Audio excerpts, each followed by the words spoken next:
بسم اللہ الرحمن الرحیم نحمدہ ونصلی ونسلم علی رسولہ الکریم اما بعد فاعوذ باللہ من الشیطان الرجیم بسم اللہ الرحمن الرحیم یا ایہا الذین آمنوا اذا قمتم الى الصلاة فاغسلوا وجوہکم وایدیکم الى المرافق وامسحوا برؤوسکم وارجلکم الى الکعبین صدق اللہ و مولانا العظیم الصلاة والسلام علیک یا سیدی یا رسول اللہ وعلا آلک و اصحابک یا سیدی یا حبیب اللہ۔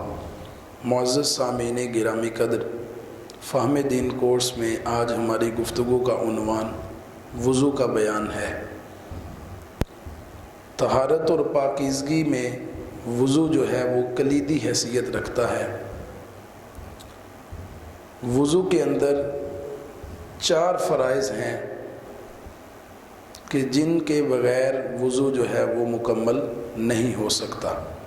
قرآن مجید نے وضو کے 4 فرائض کو یوں بیان کیا ہے، یا ایھا الذین آمنوا اذا قمتم الی الصلاة فاغسلوا وجوہکم، اے ایمان والو جب تم نماز کے لیے کھڑے ہونے کا ارادہ کرو، فاغسلوا وجوہکم تو اپنے چہروں کو دھو لو۔ اور دوسرا ارشاد فرمایا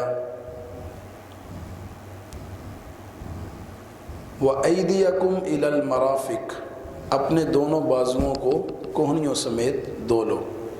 وَامْسَحُوا بِرُؤُوسِكُمْ، اور اپنے سروں کا مسح کر لو۔ وَأَرْجُلَكُمْ إِلَى الْكَعْبَيْنِ، اور اپنے دونوں پاؤں کو ٹخنوں سمیت دھو لو۔ تو وضو کے اندر بنیادی طور پر 4 فرائض ہیں جن کے بغیر وضو مکمل نہیں ہو سکتا۔ یہ بات ذہن نشین کر لیں کہ ہر چیز کی کوئی نہ کوئی کنجی ہوتی ہے۔ جس طرح نبی پاک سرکار صلی اللہ علیہ وسلم نے فرمایا جنت کی کنجی نماز ہے، تو نماز کی جو کنجی ہے وہ وضو ہے، وہ طہارت ہے، وہ پاکیزگی ہے۔ وضو کے اندر اس بات کو ذہن نشین رکھنا ضروری ہے کہ جس چیز کے دھونے کا بیان ہے اس کو دھویا جائے گا، اور جس کا مسح کرنے کا بیان ہے اس کا مسح کیا جائے گا۔ عمومی طور پہ جو غلطی کا شکار ہیں ہم کیا کرتے ہیں کہ جس چیز کو دھونے کا حکم ہے اس کے بعض حصے کو دھو لیتے ہیں اور بعض حصے پر مسح کر لیتے ہیں، جس کی وجہ سے وہ عضو صحیح معنوں میں دھلتا نہیں ہے، تو وہ فرض ادا نہیں ہوتا۔ جب فرض میں کوئی بھی کمی رہ جائے گی تو وضو بھی صحیح معنوں میں نہیں ہوگا، تو اس پر بنا کرنے والی جتنی بھی عبادات ہیں وہ ساری کی ساری ناقص ہوں گی، اور وہ بندے کے منہ پہ مار دی جائیں گی، ان کا کوئی اجر و ثواب نہیں ملے گا۔ بغیر طہارت کے اگر کوئی بندہ سجدہ کر دیتا ہے تو اس کے ایمان کے سلب ہونے کا بھی خطرہ ہے، کیونکہ اللہ رب العزت کا واضح فرمان ہے سورہ مدثر میں وَثِيَابَكَ فَطَهِّرْ وَالرُّجْزَ فَاهْجُرْ، اے محبوب اپنے کپڑوں کو پاک رکھیے اور ناپاکی سے دور رہیے۔ ناپاکی کی حالت میں کوئی بندہ اگر سجدہ کرتا ہے تو ایسی صورت میں وہ بہت زیادہ گناہگار ہوگا، اس کا ایمان خطرے میں ہے، اور وہ بندہ جو ہے وہ اللہ رب العزت کے عذاب کا مستحق ہوگا۔ جس چیز کے دھونے کا حکم دیا گیا ہے اس کے دھونے سے مراد یہ ہے کہ کم از کم 2 بوند پانی اس عضو کے ہر حصے پر بہہ جائے۔ وضو کے اندر جو پہلا فرض ہے وہ چہرہ دھونا ہے، اور چہرے کی جو لمبائی ہے عمومی طور پہ جہاں پہ بال اگنا شروع ہوتے ہیں اس جگہ سے لے کر کے تھوڑی کے نیچے تک، اور چوڑائی کے اندر ایک کان کی لو سے لے کے دوسرے کان کی لو تک، یہ وڈتھ کے اندر ہے، اور لینتھ کے اندر جہاں سے عمومی طور پہ بال اگنا شروع ہوتے ہیں وہاں سے لے کر کے تھوڑی کے نیچے تک۔ کچھ لوگوں کے سر پہ بال نہیں ہوتے، تو ایسی صورت میں عمومی طور پہ جہاں سے بال اگنا شروع ہوتے ہیں اس جگہ سے چہرے کی لمبائی شروع ہوگی۔ اب اس پورے چہرے کا دھونا فرض ہے۔ ہمارے ہاں کیا کیا جاتا ہے کہ پانی لیا جاتا ہے اور اس کا جو ہے وہ اس کو منہ پہ مارا جاتا ہے اور کچھ حصے پر پانی بہتا ہے، کچھ حصے پر ہم اپنا وہ پانی لگا ہاتھ پھیر لیتے ہیں، یعنی مسح کر لیتے ہیں۔ تو ایسی صورت میں جو عضو ہے وہ مکمل طور پہ دھلا نہیں جائے گا، وہ مکمل طور پہ اس کو دھلا ہوا نہیں کہیں گے، بلکہ اس کا بعض حصہ تو دھلا ہوا ہے اور بعض حصے پر مسح کیا ہوا ہے۔ تو ہمیں احتیاط یوں کرنی ہے کہ ہم پانی اس انداز سے لیں، پہلا چلو آپ بھریں تو جہاں سے عمومی طور پہ بال اگنا شروع ہوتے ہیں اس جگہ پہ پانی بہائیں، پانی کا چلو بھرا، اس جگہ پہ پانی بہایا اور پھر وہ پانی نیچے کی طرف آئے گا۔ اسی طرح پھر پانی جو ہے وہ لیں اور اپنے جو ہے وہ چوڑائی والے حصے یعنی کان کے قریب جو اوپر والا حصہ ہے اوپر والے حصے پہ ڈالیں گے تو پانی نیچے کی طرف بہے گا۔ پھر یہی عمل دوبارہ لیفٹ سائڈ یعنی بائیں طرف کریں گے تو مکمل طور پہ احتیاط کے ساتھ کوشش کے ساتھ ہم نے پورے اپنے جو ہے وہ چہرے کو دھونا ہے، اس کے کسی حصے پر بھی ہم مسح نہیں کریں گے اور کم از کم 2 بوند پانی بہانا ضروری ہے۔ یہ پہلا فرض تھا۔ دوسرا فرض ہے کہ کوہنیوں سمیت دونوں بازوؤں کا دھونا۔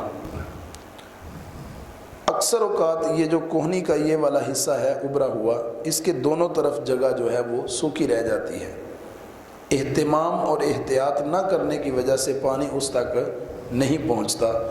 تو قرآن مجید میں ہے وَأَيْدِيَكُمْ إِلَى الْمَرَافِقِ، کوہنیوں سمیت دونوں بازوؤں کا دھونا۔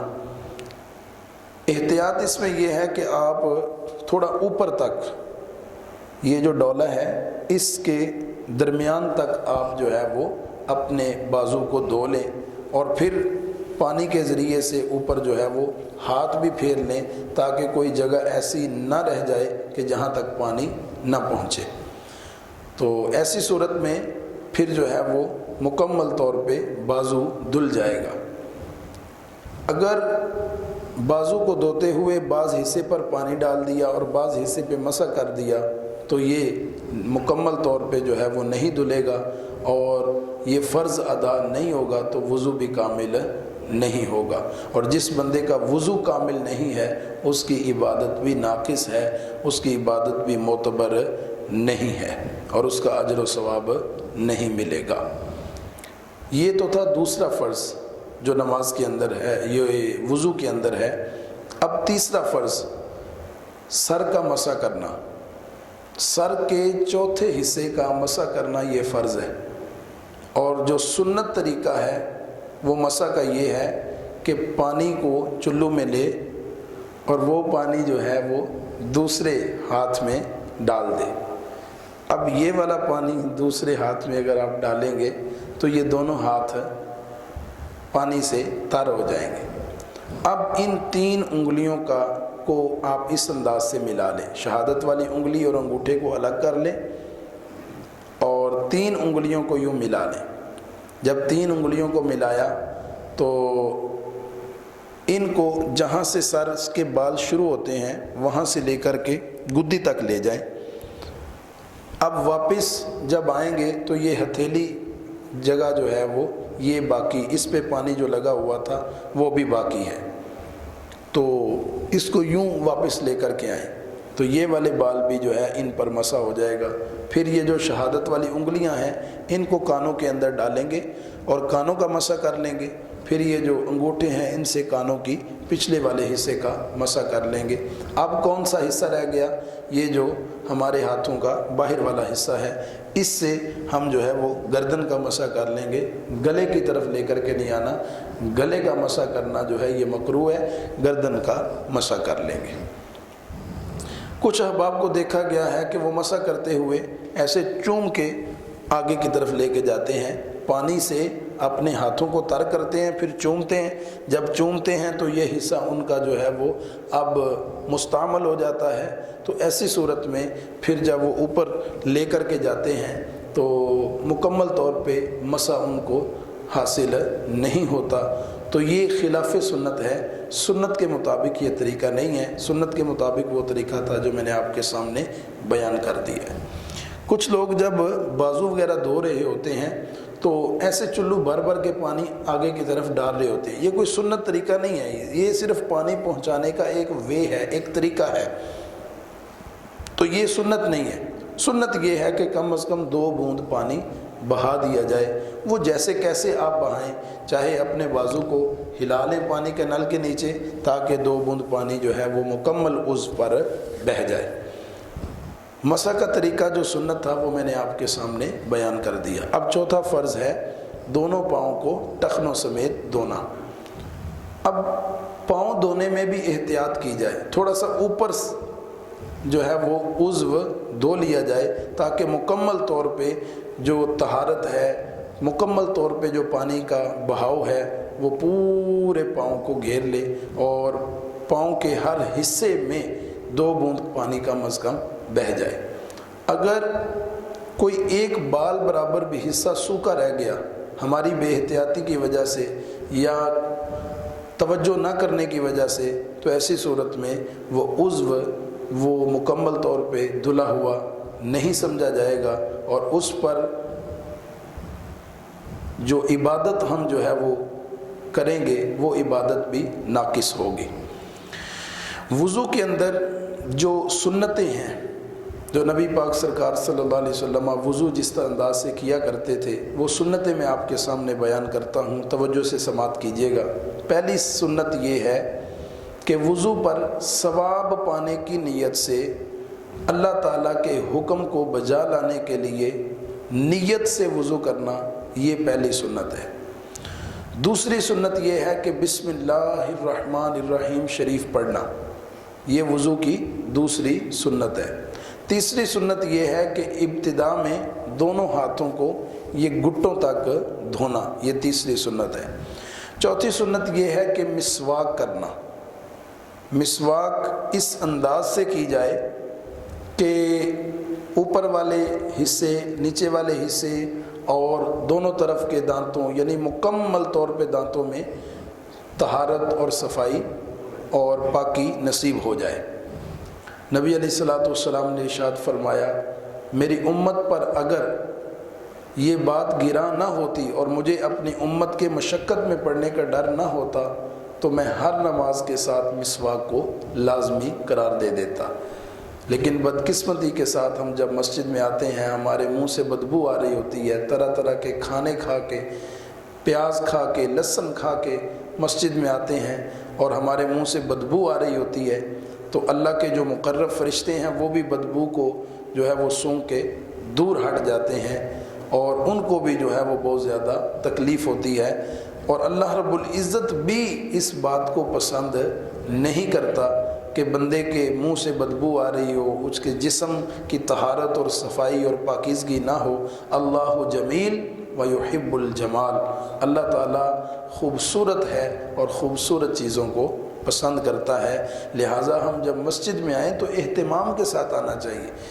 میلے کپڑے، گندے کپڑے، غلیظ کپڑے پہن کے اللہ کی بارگاہ میں آنا یہ معاذ اللہ ایسا کبیرہ گناہ ہے، یہ اللہ تعالیٰ کو معاذ اللہ ہلکا سمجھتے ہیں۔ ایسے کپڑے پہن کے ہم کسی فنکشن میں نہیں جاتے، کسی شادی میں نہیں جاتے، شادی بیاہ پہ تو اتنا اہتمام ہے لیکن اللہ کے گھر کے لیے کوئی اہتمام نہیں ہے، تو ہمیں اس چیز کا بھی اہتمام کرنا چاہیے۔ مسواک کرنا یہ نبی پاک سرکار کی سنت ہے اور نبی علیہ السلام تقریباً ہر وضو کے ساتھ مسواک کیا کرتے تھے۔ اس کے بعد کلی کرنا، یہ 5ویں سنت ہے، 3 مرتبہ کلی کرنا یہ وضو کی 5ویں سنت ہے۔ اس کے بعد 3 مرتبہ پانی ناک میں چڑھانا، یعنی پانی کو ناک کے اندر جو ہے وہ سونگھنا، اور کہاں تک سونگھنا؟ جہاں تک ناک کی نرم ہڈی ہوتی ہے، اتنا نہ سونگے کہ اوپر دماغ تک پانی پہنچ جائے، بلکہ وہاں تک جو ہے وہ جہاں پہ بندے کو جا کر کے غوطہ لگ جاتا ہے، ناک کی نرم ہڈی تک پانی کو جو ہے وہ لے کر کے جائیں، کھینچیں۔ بعض احباب کو دیکھا گیا کہ وہ بائیں ہاتھ سے ناک میں پانی ڈال رہے ہوتے ہیں، یہ خلاف سنت ہے۔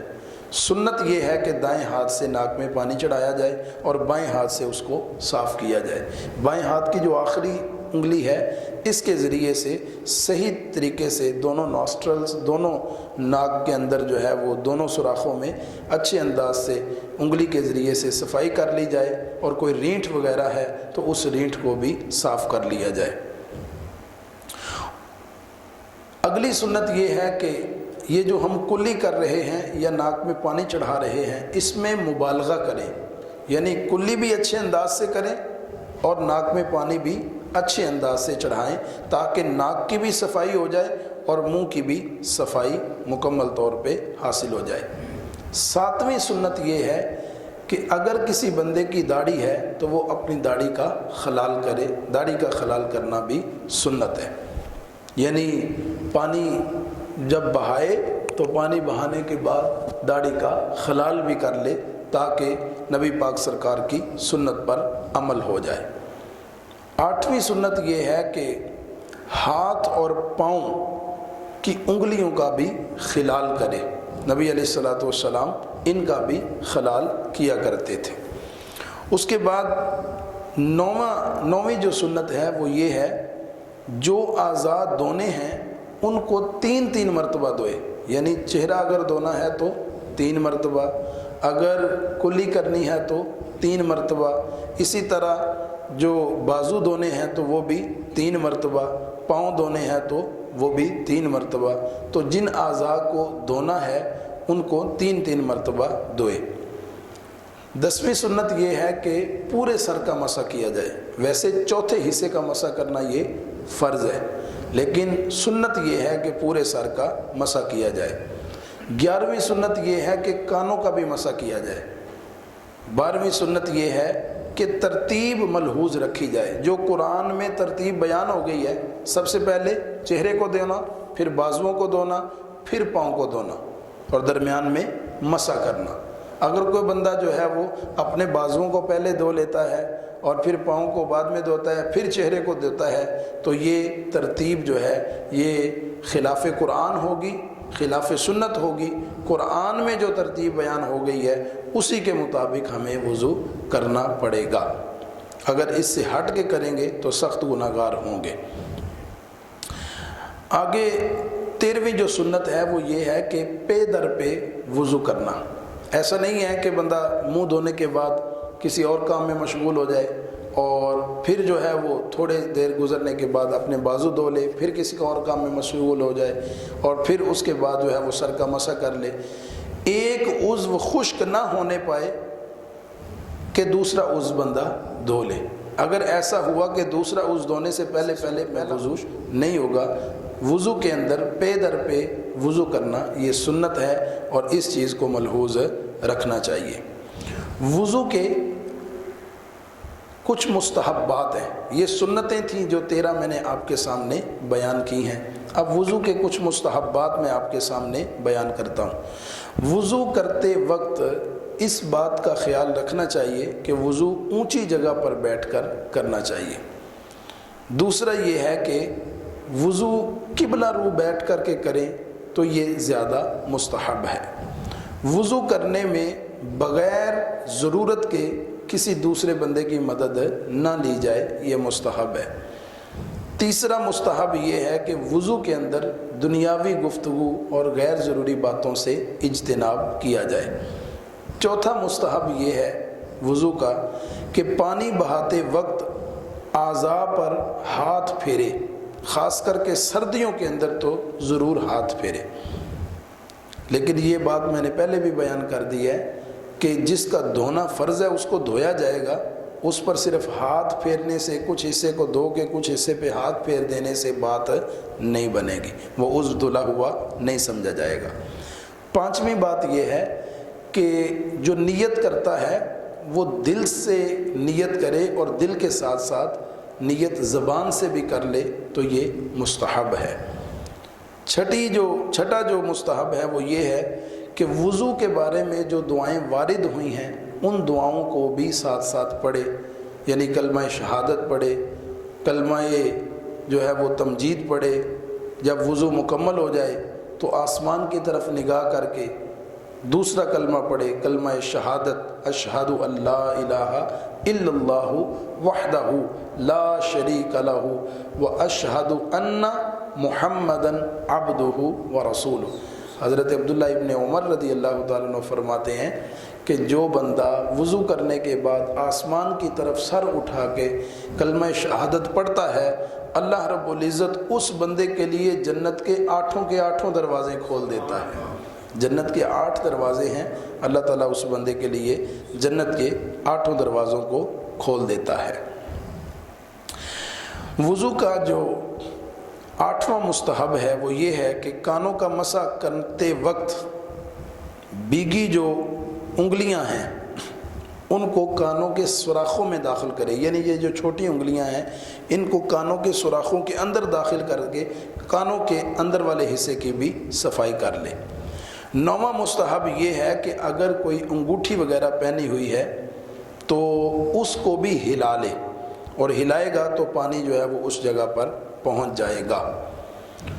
اس کے بعد 10واں مستحب یہ ہے کلی اور ناک میں جو پانی ڈالنا ہے، کلی اور کرتے ہوئے منہ میں جو پانی ڈالنا ہے، ناک میں جو پانی ڈالنا ہے وہ دائیں ہاتھ سے پانی ڈالے۔ 11واں جو مستحب ہے وہ یہ ہے کہ غیر معذور کے لیے وقت داخل ہونے سے پہلے وضو کرنا، یہ 11واں مستحب ہے۔ جو معذور نہیں ہے اس بندے کو وقت داخل ہونے سے پہلے ہی وضو کر لینا چاہیے، یعنی نماز کا وقت داخل ہونے سے پہلے ہی اس کو وضو کر لینا چاہیے، یہ مستحب ہے۔ 12واں مستحب یہ ہے کہ وضو کے بعد کلمہ شہادت کو پڑھے۔ سر کے مسح کا جو مستحب طریقہ ہے، سنت طریقہ ہے، وہ میں نے آپ کے سامنے بیان کر دیا ہے۔ اب وضو کے کچھ مکروہات ہیں، وہ بھی اختصار کے ساتھ آپ کے سامنے بیان کر دیتا ہوں۔ پہلا وضو کا جو مکروہ ہے وہ یہ ہے کہ وضو کے لیے نجس جگہ پر بیٹھ کر وضو کرنا، ناپاک جگہ پر، یہ مکروہ ہے، یہ جائز نہیں ہے۔ اسی طرح جو ناپاک جگہ ہے اس جگہ پر وضو کا پانی گرانا یہ بھی مکروہ ہے۔ تیسرا یہ ہے کہ اعضائے وضو سے لوٹے وغیرہ میں قطرہ ٹپکانا یہ بھی مکروہ ہے۔ قبلہ کی طرف تھوکنا یا کھنکارنا، یہ دونوں عمل کرنا یہ وضو کے اندر مکروہ ہے۔ بغیر ضرورت کے دنیا کی کوئی بات کرنا، لغو باتوں میں مشغول ہونا، یہ بھی وضو کے اندر مکروہ ہے۔ یہاں تک کہ اگر کوئی بندہ وضو کی حالت میں ہے، اب تو کوئی سلام کرتا ہے تو سلام کا جواب دینا بھی مکروہ ہے، جائز نہیں ہے۔ زیادہ پانی کو خرچ کرنا یہ بھی وضو کے اندر مکروہ ہے۔ 7واں یہ ہے کہ اتنا کم پانی خرچ کرنا کہ صحیح معنوں میں وہ اعضاء نہ دھلیں یا صحیح معنوں میں پاکیزگی حاصل نہ ہو تو یہ بھی مکروہ ہے۔ 8واں مکروہ یہ ہے کہ منہ پر پانی تیزی کے ساتھ مارنا، اس انداز سے مارنا کہ ساتھ والا اگر بندہ وضو کر رہا ہے تو اس پر بھی پانی کے چھینٹے پڑ جائیں، یا اپنے کپڑوں کے اوپر پانی کے چھینٹے پڑ جائیں تو یہ بھی وضو کے اندر مکروہ ہے۔ منہ پر پانی ڈالتے وقت پھونکنا، یعنی منہ کے اوپر پانی ڈالنے سے پہلے اس پانی پر پھونک مار دی جائے تو یہ بھی مکروہ ہے۔